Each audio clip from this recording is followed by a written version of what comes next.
Welcome to our channel. నేను మీ ప్రశాంత్. నేను సిరి. So గత 2 రోజులుగా అయితే మనం ఖమ్మం సంజయ్ మృతి కేసు గురించి అయితే చాలా వైరల్ అవుతుంది సోషల్ మీడియాలో. అయితే అసలు ఇంతకీ ఏం జరిగింది, సో మరి అతన్ని ఎవరు చంపారు, సో ఏ టైంలో చంపారు, అసలు ఎలా అంటే ఎందుకు చంపారు, సో దీని గురించి అయితే ఒకసారి చూద్దాం. మరి విచారణ కూడా పోలీసులు కూడా ఇంతకీ ఆ విచారణ ఎంతవరకు అయితే చేశారు. అదేవిధంగా ఇప్పుడు సంజయ్ బాడీ అయితే దొరకడం అయితే జరిగింది. సో అతని ఆ మృతదేహం ఏదైతే ఉందో అదైతే ఇప్పుడు దొరకడం జరిగింది. మరి ఇంతకీ అసలు ఎలా చేశారు ఇది సిరి? ప్రశాంత్, ఇక్కడ చూసినట్టయితే ఫస్ట్ ఇక్కడ ఏంటంటే మనకి న్యూస్ ఎట్లా వచ్చిందంటే వాళ్ళ అన్నయ్య ఎవరైతే ఉన్నారో అతను సంక్రాంతికి హైదరాబాద్ నుంచి వెళ్ళి ఖమ్మంకి వెళ్తున్నాడు. వాళ్ళ ఊరు ఏదైతే ఉందో అక్కడికి వెళ్తున్నారు. నైట్ 1:30కి తను దిగే టైం అనమాట. సో వాళ్ళు ఏంటంటే వాళ్ళు చెప్పిన దాని ప్రకారం నేను అంతకుముందు మాట్లాడిన తమ్ముడితో ఎవరైతే వాళ్ళ అన్నయ్య ఉన్నాడో జ్ఞానసాయి అని పేరు, తను చనిపోయింది సంజయ్. సో ఇప్పుడు ఏంటంటే వాళ్ళు ఆయన చెప్పేది ఏంటంటే నేను దిగే టైంకి 1:30 నేను దిగుతాను, దిగే టైంకి అయితే లేడు, నేను సరేలే ఎక్కడికో వెళ్ళుంటాడు అని చెప్పేసి నేను ఇంటికి వచ్చేసిన తర్వాత నాకు కాల్ చేశాడు. కాల్ చేస్తే ఇట్లా మాట్లాడారు, ఆల్రెడీ ఒక అమ్మాయిని చంపేసిండ్రు, ఇప్పుడు అదే మూట నన్ను వెనకలు పడి నన్ను చంపడానికి ప్రయత్నిస్తున్నాను అని చెప్పేసి ఆయన ఫోన్ చేస్తే వీళ్ళు మనం వినొచ్చా, నేను వస్తున్నారా, నువ్వు భయపడకరా నువ్వు అంటే అది అతను మాట్లాడుకుంటూనే వెళ్ళాడు. ఆల్రెడీ చంపేశారు, ఇప్పుడు నన్ను కూడా చంపుతున్నారు అని చెప్పేసి ఆయన మాట్లాడుతున్నారు. ఆయన భయం ఉంటుంది కదా ఎవరికైనా కూడా. అది అది మనం వినొచ్చు. అది అవుతున్న టైంలోనే తను లైవ్ లొకేషన్ పెట్టడం జరిగింది. కుటుంబ సభ్యులు ఇంకొంతమందితో కలిసి ఏదైతే తను లైవ్ లొకేషన్ పెట్టారో అక్కడికి వెళ్ళడం కూడా జరిగింది.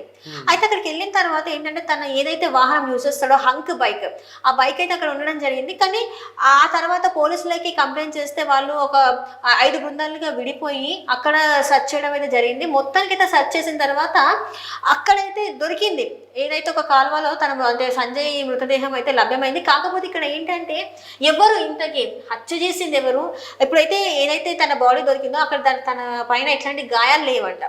గాయాలు లేవు, మరి అది గాయాలు లేనప్పుడు ఆత్మహత్య అయింది మనం అనుకుంటాం. కానీ కుటుంబ సభ్యులు మాత్రం తనది హత్య అయితే మరి కొట్టి చంపడం, ఏదో కూడా చంపడం జరుగుతుంది కదా, అట్లాంటివి ఏం జరగలేదు. ఇంకొకటి ఏంటంటే అమ్మాయిని కూడా ఆల్రెడీ చంపేశారు వీళ్ళు, నన్ను కూడా చంపుతున్నారు అంటే ఇంతకీ ఎవరు చంపుతున్నారు ఏంటి, ఇంతగా ఆ అమ్మాయి ఎవరు ఏంటి అనేది కూడా ఒక క్వశ్చన్ మార్క్ అందరిలో. మనకి పోస్ట్ మార్టం లో కూడా తెలిసే అవకాశం ఉంటది కాబట్టి బాడీ కూడా ఈ రోజే దొరికింది కాబట్టి, అంటే మనం ఇప్పుడు మాట్లాడుకునే టైం అయితే నార్మల్గా ఇప్పుడు ఈవినింగ్ కాబట్టి, సో మరి ఇప్పుడు పోస్ట్ మార్టం లో కూడా నిజానిజాలు ఏంటో తెలిసే అవకాశాలు కూడా ఉన్నాయి. అండ్ దీని మీద పోలీసులు కూడా గట్టి విచారణ చేయాలి. ఎందుకంటే ఇది నార్మల్ కేసు అయితే కాదు. సో ఒక వ్యక్తిని చంపేయడం అంటే అసలు మరి ఎందుకు, అంటే కక్షపూర్వకంగానే చంపారా, మరి ఒక అమ్మాయి అని అన్నాడు అంటే ఒక ఆల్రెడీ ఒక అమ్మాయిని రేప్ చేసి చంపారు అని అయితే ఒక మనం ఆడియో కాల్లో విన్నాము.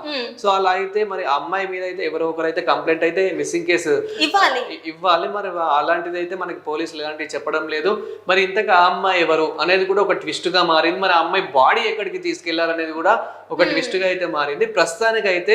సో మరి ఇది ఆత్మహత్య అనేది అయితే పోలీసులు అయితే విచారణ చేస్తున్నట్లయితే మనకు అనిపిస్తుంది. అదే విధంగా సంజయ్ కూడా, అంటే మనకి సంజయ్ వాళ్ళ అన్నయ్య అయితే హైదరాబాద్ లో ఉన్నాడు, హైదరాబాద్ నుంచి అయితే ఖమ్మం వస్తున్నాడు. అదే విధంగా సంజయ్ కూడా హైదరాబాద్ లోనే ఉండేవాడు, కానీ అన్నయ్య కన్నా ముందే వచ్చారని పండగ కోసం వచ్చారని చెప్పేసి మనకు తెలిసింది.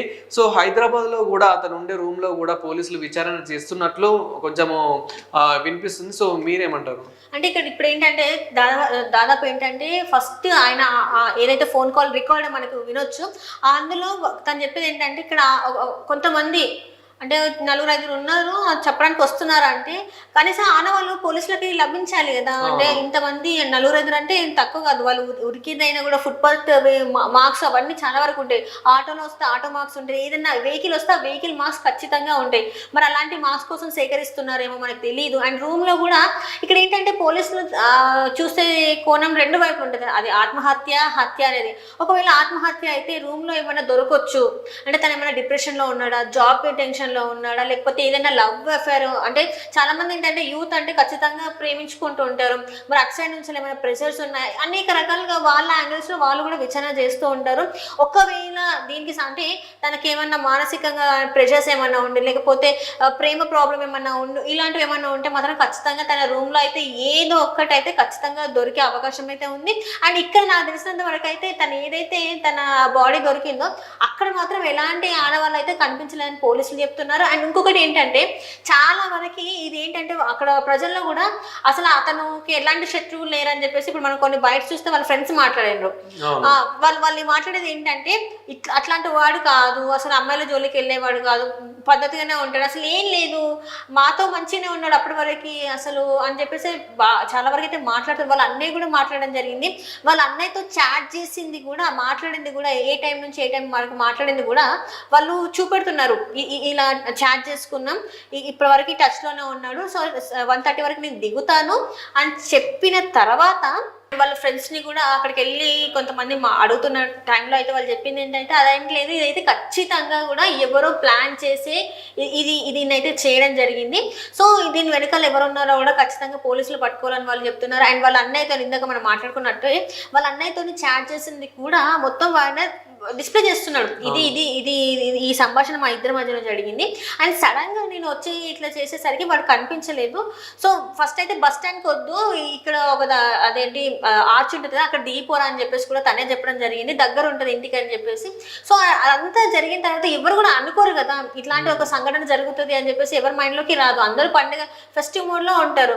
సో ఈయన ఏంటంటే అక్కడ దిగిన తర్వాత ఈయన కనిపించకపోయేసరికి ఈయన డైరెక్ట్ ఇంటికి వెళ్ళిపోయారు. ఇంటికి వెళ్ళిపోయి తర్వాత కొంచెం ఫ్రెష్ అయిన తర్వాత ఏదైతే తనకు కాల్ వచ్చిందో అప్పుడు ఇంకా తను కొంచెం భయపడి ఇంకా ఇంట్లో వాళ్ళందరితో చుట్టుపక్కల కొంతమంది ఫ్రెండ్స్తోని అక్కడికి వెళ్తే, ఏదైతే లొకేషన్ వచ్చిందో అక్కడికి వెళ్తే అక్కడ బైక్ మాత్రమే లభించింది.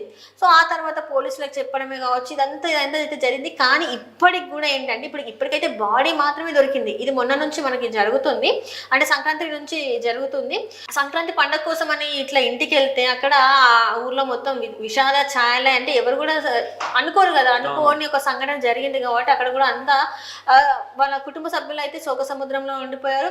కానీ ఏంటంటే వాళ్ళు చెప్పేది మాత్రం ఇది ఖచ్చితంగా ముమ్మాటికి ఆత్మహత్య చేసుకున్నంత అయితే లేదు అంత.